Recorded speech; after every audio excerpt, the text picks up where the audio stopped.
Baher Ben Barezan and Maukurekhrawi CPT, we would like to present to you today this new report that we just published. ئێمە وەک ڕێکخراوی CPT ئەمڕۆ دەمانەوێت ئەم راپۆرتە بڵاو بکەینەوە کە ئەمڕۆ تەواو بوو ئامادەکراوە. Nam Lukasa, Halki Chikim, Bareo Berim, Rekhrawi CPT. من ناوم لوکاسە و بەڕێوەبەری ڕێکخراوی CPT خەڵکی چیکم. On April 23, Turkish forces attacked a number of villages in Iraqi Kurdistan. لە 23 نیساندا سوپای تورکیا دەستی کرد بە بەردومانکردنی چەند گوندێک لە هەرێمی کوردستان. The attack started in the village of Kesta with a very heavy bombing when people were preparing to break their fast during Ramadan. بۆردومانەکان لە گوندی کێستە دەستیان پێکرد کاتێک خەڵکی موسڵمانی گوندی کێستە خۆیان ئامادە دەکرد بۆ شکاندنی ڕۆژووی ڕەمەزانیان و کردنەوەی بەربانگی ئێوارە. The Turkish forces came with helicopters and they came down from the helicopters and starting to build military bases on the Zineri Kesta mountain. سوپای تورکیا بە هەلیکۆپتەر هاتن بۆ گوندی کێستە و سەربازەکانیان لە هەلیکۆپتەرەکانیانەوە داگرت بۆ سەر زناری کێستە و بۆ دروستکردنی بنکە و بارگای سەربازی. The PKK started to fight against them.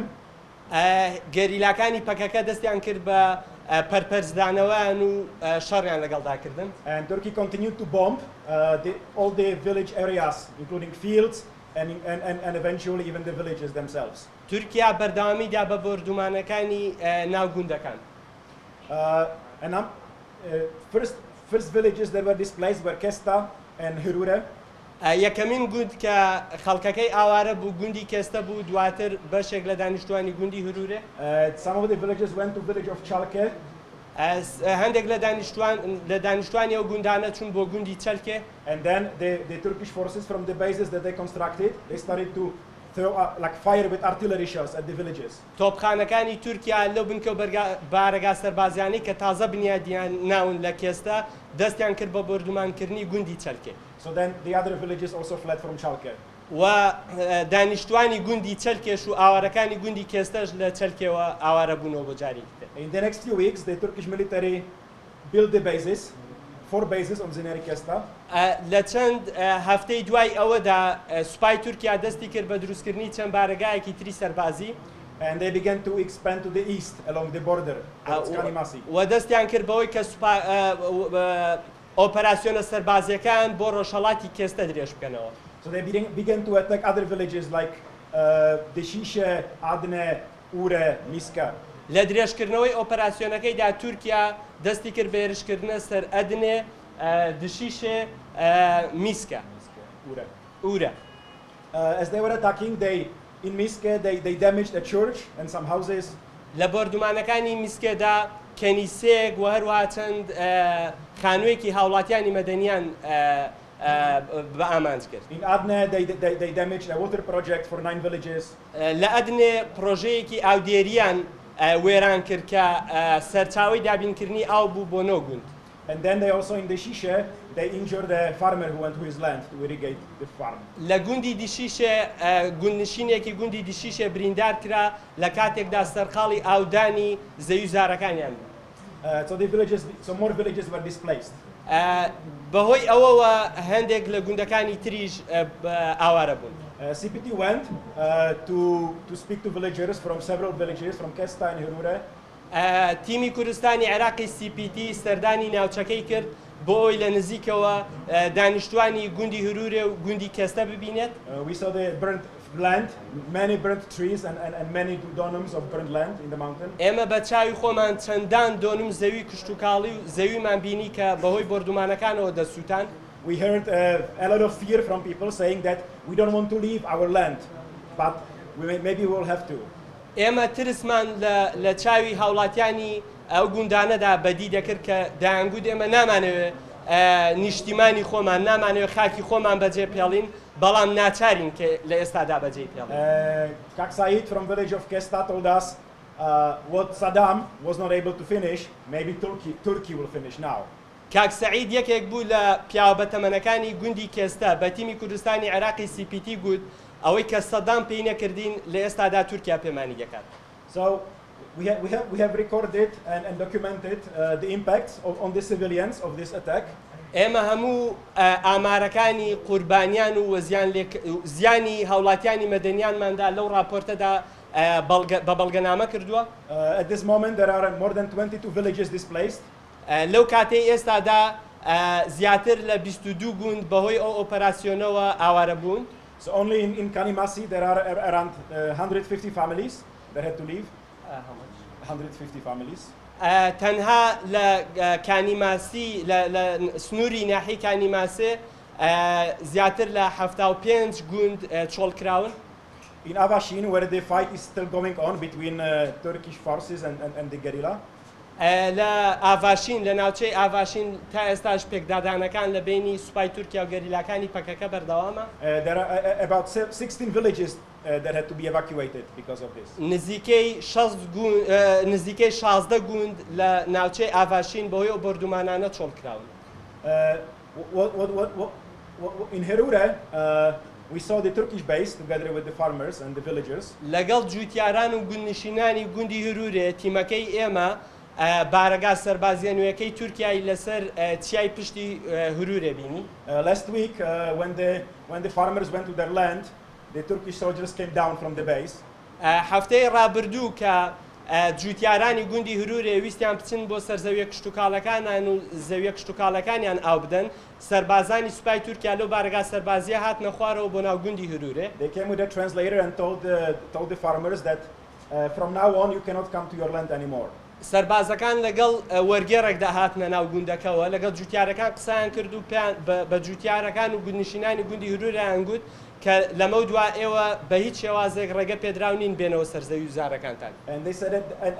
And they said we will fire at you if you come.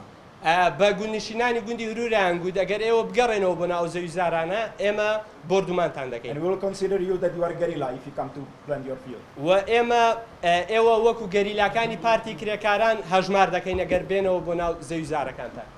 Few days later, a farmer, Ramazan Ali, went to his land and Turkey fired at him with artillery and wounded him.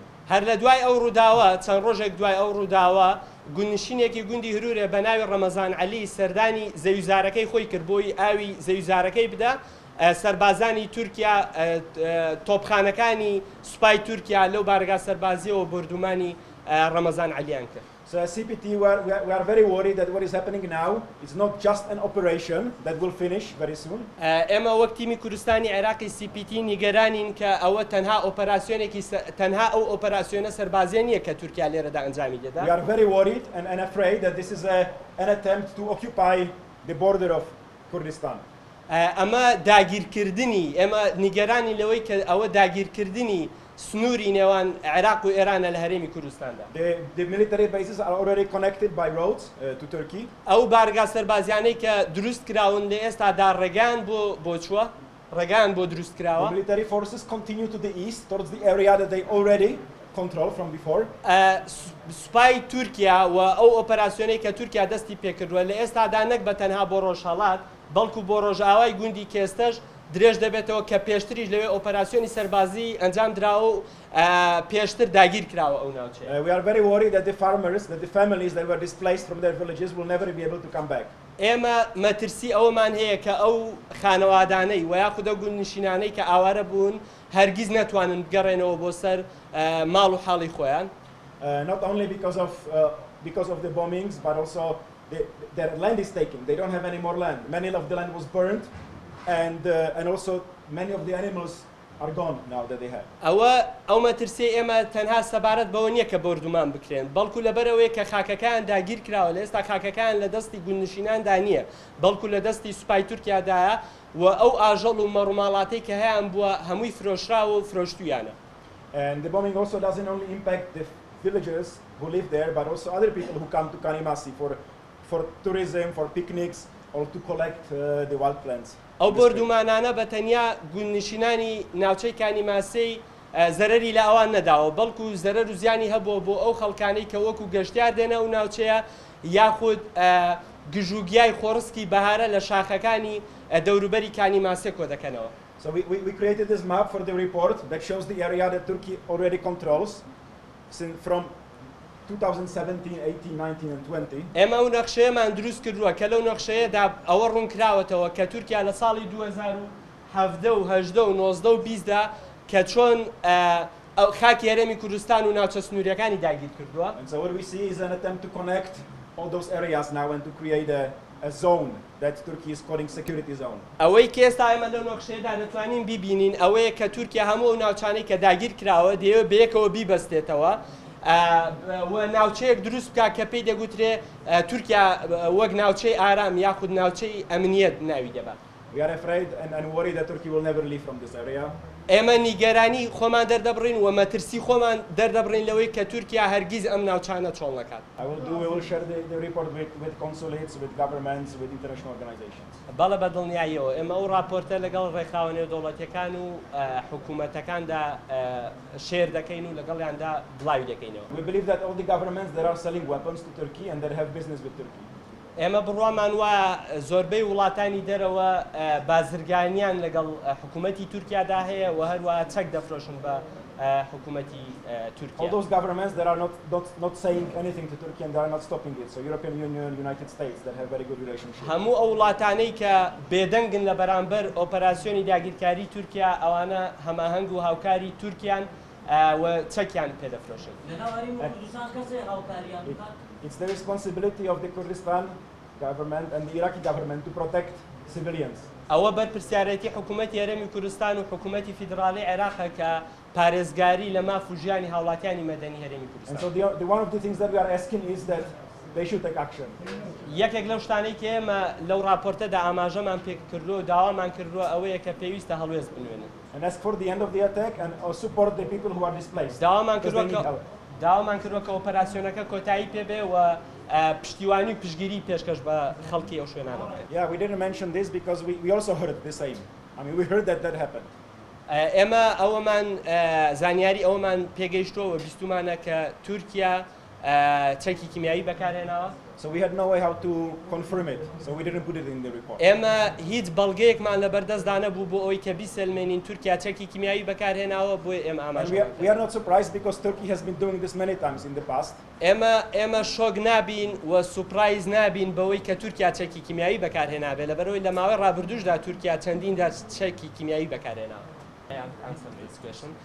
بەداخەوە ئێمە لە سێی مانگی ئایاردا ویستمان کە سەردانی ئەو ناوچەیە بکەین سەردانی ناوچەی ماسێمان کرد و هەروەها ویستمان سەردانی ناوچەی ئاڤاشین بکەین هیچ کەسێک ئەوەی کە هەیە ئەو زانیارانەی کە هەیە لە منتیقەی ئاڤاشین چەکی کیمیایی بەکار هاتووە بەڵام ئێمە نەماتوانین سەردانی ئەو شوێنە بکەین لەبەر بارودۆخی ئەمنی نەک تەنها تیمی کوردستانی عێراقی CPT بەڵکو بەرپرسانی ناوچەکەش ناتوان سەردانی ئەو شوێنە بکەن لەبەرەوەی پێکدادانێکی قورس هەیە لەو ناوچان. We are worried that more people will be displaced and will lose their access to their homes and farms that give them life and food, for their whole family. So we are worried about this. ئەگەر ئەو بردومانە بۆ ماوەی مانگێکی تر بەردەوام بێ ئێمە مەترسی خۆمان دەردەبڕین لەوەی کە چەندان خەڵکی تر ئاوارە دەبن و زەویە کشت و کاڵەکانیان لەدەست دەدەن و بژێوی ژیانیان لەدەست دەدەن. And we worry that more people will get injured because only in the last 1 week 4 civilians were injured by Turkish shelling. و ئێمە پێمان وایە لە ئەگەری بەردەوامی ئەو ئۆپەراسیۆنەدا خەڵکی زیاتر بریندار و زیانی گیانی زیاترمان دەبێت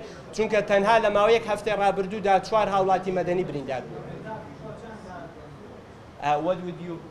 What would be your next action against that if it would be continue for 1 month? Well, now we will be sharing this report with everybody that we have access to, so all the media and governments. So that's for now. We will do advocacy work at this moment. ئێمە داکۆکی لە هاوڵاتیان و گونشینانی مەدەنی و منتیقانە دەکەین لە ئەگەری بەردەوامی ئۆپەراسیۆنەکەدا و لە ئێستادا ئێمە ئەو راپۆرتەمان بڵاو کردووە.